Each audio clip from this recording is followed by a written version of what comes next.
भाई मैंने आज मीटिंग डाकियार कारण अभिप्राय यही जे सेप्टेम्बर 7 रे गणेश पूजा टे आज चांदा फांदा आदाय कर। ଆଉ ଭାଇ କେତେ ଟଙ୍କା କରିବା? जा रेट राट बढ़िलाई टंका 2000 नले हबनी।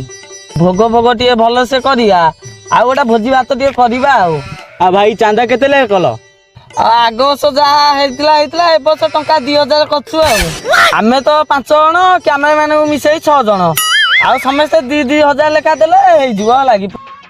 भाई भसाणटा हबनी? भसाणी न कले पूजाटा कौन पूजा भाया लगे। भाई आरएम डीजे साउंड आसीबनी? आरएम डीजे साउंड जे न आसीओ आमे तो नाचिबुनी। तमे एंदी गडु थियो आमे रोड ऊपर बसी देख। भाई भाई आरएम साउंड टा आसीबो। भाई रानी फंडा आसीबनी? आग थर चांदा होइतिला केते? 1500। तू देइतलु केते? 150। यही कहू रानी पंडा आसीबो।